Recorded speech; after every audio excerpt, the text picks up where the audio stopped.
Yoho, apa kabar nakama semuanya? Semoga nakama baik-baik saja. Kita tahu bahwa di One Piece chapter 1038 kita mendapatkan banyak sekali adegan yang menarik, seperti Zoro yang bertemu dengan malaikat maut, sampai nenek tua yang saat ini sedang dihabisi oleh dua generasi baru, yakni Law dan Kid. Sehingga hal yang akan kita bicarakan kali ini adalah mengenai prediksi One Piece chapter 1039. Jadi, tanpa basa-basi lagi, langsung saja mari kita mulai. Roronoa Zoro, ia adalah seorang pendekar pedang yang diselamatkan oleh Monkey D. Luffy. Dirinya sudah beberapa kali menghadapi kematian, seperti pertempurannya melawan Mihawk dan juga ketika menahan rasa sakit yang diberikan oleh Bartolomeo Kuma.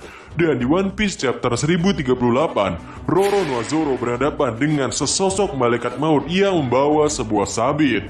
Ya, ini adalah scene komedi yang sangat bagus, tapi sepertinya ini adalah sebuah komedi serius. Kami menjadi bertanya-tanya, kemana sebenarnya Eiichiro Oda akan mengarahkan kasus Zoro yang bertemu dengan malaikat maut ini? Nyatanya, Eiichiro Oda sendiri sudah pernah membuat clue terselubung jauh sebelum chapter 1038, yakni pada chapter 84. Saat itu cerita masih berjalan di kelompok kru topi jerami yang berjuang melawan bajak laut Arlong, dan Zoro saat itu bertempur melawan Hachi. Di sini ada panel yang menarik. Zoro berkata, "Izinkan aku memberitahumu, ada seorang pria yang harus aku temui apapun yang terjadi, dan bahkan malaikat maut sekalipun takkan bisa mengambil nyawaku." Dan bagi yang belum tahu, di panel sebelum Zoro mengatakan ini, Zoro sempat berdiri, namun ia terjatuh lagi. Hal itu terjadi karena Zoro masih menderita luka tebasan dan belum sepenuhnya pulih. Sebuah luka tebasan yang bisa membuat seorang pria lumpuh setidaknya setengah tahun. Jika dia tidak terbunuh, apakah ia menahan rasa sakitnya selama ini?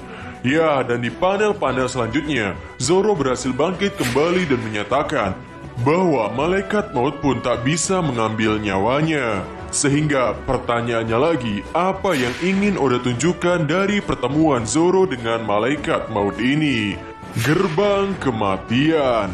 Sudah berkali-kali Roronoa Zoro memaksakan diri dalam pertarungan. Sudah berkali-kali dirinya berada dalam pertarungan yang berdarah-darah. Dan setelah time skip, ini adalah kali pertamanya Zoro bertarung di area yang dekat dengan kematian. Sebelum Zoro bertarung dengan Kaido, dirinya sudah terluka parah karena menahan serangan Kaido dan Big Mom.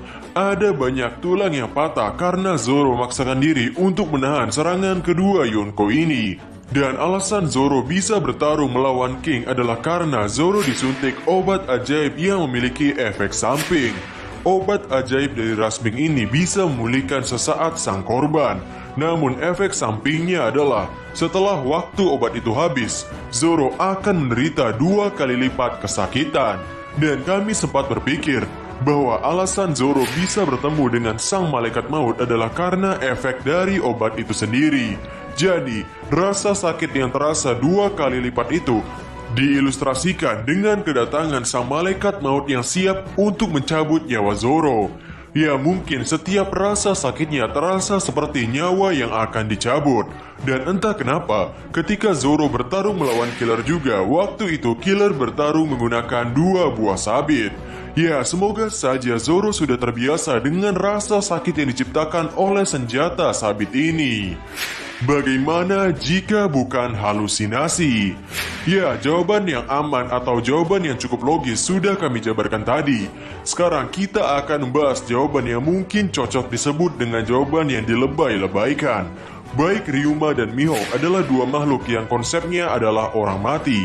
Mihawk sebagai seorang Dracula dan Ryuma sebagai seorang zombie. Ya, dua karakter yang berkonsep orang mati ini adalah dua-duanya di dunia yang berhasil membuat pedang mereka menjadi hitam.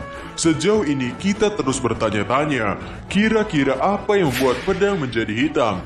Jika jalannya pertempuran, kami yakin semua orang atau semua bajak laut di dunia ini sudah melewati banyak sekali pertempuran yang hebat. Jika tentang haki, Kami yakin Sans adalah rajanya Haki dan pedangnya masih pedang standar dan bukannya hitam. Maka apakah mungkin cara membuat pedang menjadi hitam adalah dengan berhadapan dengan kematian itu sendiri? Dan bagi mereka yang berhasil kembali hidup, maka hadiahnya adalah pedang mereka menjadi hitam. Ya, meski begitu, kami kurang suka dengan konsep ini, karena pertempuran Zoro di Arc Wano Kuni sepertinya sudah berakhir, dan biasanya power up suatu karakter itu terjadi ketika pertarungan atau ketika akan bertarung. Dan sudah tidak ada musuh khusus untuk Zoro. Sisanya musuh yang akan dihadapi Zoro adalah musuh-musuh kroco. Kami pikir power up seperti mendapatkan pedang yang menjadi hitam ini sepertinya tidak akan terjadi. Dan di chapter selanjutnya yang mungkin terjadi pada Zoro adalah penyelamatan yang dilakukan oleh Franky atau Chopper. Chopper yang akan menyembuhkan Roronoa Zoro, sedangkan Franky yang akan menjaga Zoro dan Chopper dari mara bahaya. Konsep kekalahan dari judul.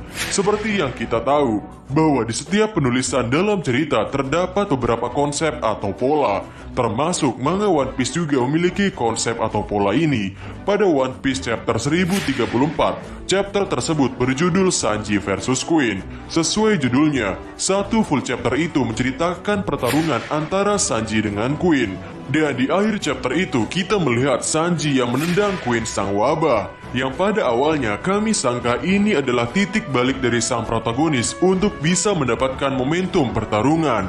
Ternyata ini adalah akhir dari pertempuran Sanji dengan Queen yang dimenangkan oleh Sanji. Kemudian pada One Piece chapter 1035, chapter tersebut berjudul Zoro vs King. Sesuai judulnya lagi, satu chapter itu menceritakan penuh tentang pertarungan sengit antara Zoro dengan King. Dan akhir chapter itu menceritakan Zoro yang akhirnya bisa mengalahkan King. Sehingga dari pola judul penamaan tokoh versus musuh ini, seharusnya chapter 1038 yang berjudul Law dan Kid vs Big Mom adalah akhir dari karakter Big Mom itu sendiri. Namun sayangnya, di chapter 1038 ini, kita tidak diceritakan satu chapter full pertarungan Law dan Kid melawan Big Mom. Pertarungan Law dan Kid melawan Big Mom baru diceritakan di akhir-akhir chapter. Ya, meski begitu, dari pola-pola ini masih ada kemungkinan bahwa Big Mom akan diumumkan telah dikalahkan pada chapter selanjutnya. Ya, jika benar Big Mom dikalahkan dengan cara seperti ini, menurut kami agak kurang memuaskan. Eksekusi dari pembangunan karakter, pembangunan pertarungan antara Law dan Kid melawan Big Mom itu sangat bagus. Jika endingnya diakhiri dengan cara seperti ini, jujur saja menurut kami agak kurang. Meski tidak seburuk eksekusi dari ending pertarungan Sanji melawan Queen, namun ending Law dan Kid melawan Big Mom ini tidak sebagus ending pertarungan Zoro melawan King the Wildfire. Selanjutnya, hal yang mungkin terjadi di One Piece chapter 1039 adalah perjuangan yang sedang dilakukan oleh Monkey D. Luffy. Karena Queen dan King nasibnya berakhir di dua chapter berurutan, maka tidak menutup kemungkinan bahwa Kaido dan Big Mom akan berakhir di dua chapter yang berurutan juga. Meski begitu, kami masih belum puas melihat pertarungan antara Kaido dengan Monkey D. Luffy. Kemudian perjuangan yang mungkin akan ditunjukkan di chapter selanjutnya adalah Izo. Izo adalah anak-anak dari bajak laut Shirohige, dan ada satu perintah dari Shirohige yang ia tinggalkan kepada anak-anaknya ketika di perang Marineford, yakni Shirohige menyuruh anak-anaknya untuk melindungi adik dari Port Gas DS, yang mana ketika di chapter 1038, ketika Izo mendengar bahwa CP0 berniat mengincar kru topi jerami, Izo langsung menyuruh CP0 untuk berhenti. Hoho, harus kami akui, ini adalah hal yang sangat keren sekali. Sepertinya Izo masih tetap mematuhi perintah dari ayahnya. Sehingga itulah hal yang mungkin terjadi di One Piece chapter 1039. Bagaimana menurut nakama semuanya? Berikan komentar kalian atau berikan koreksi kalian semua atas teori kami tersebut di kolom komentar di bawah.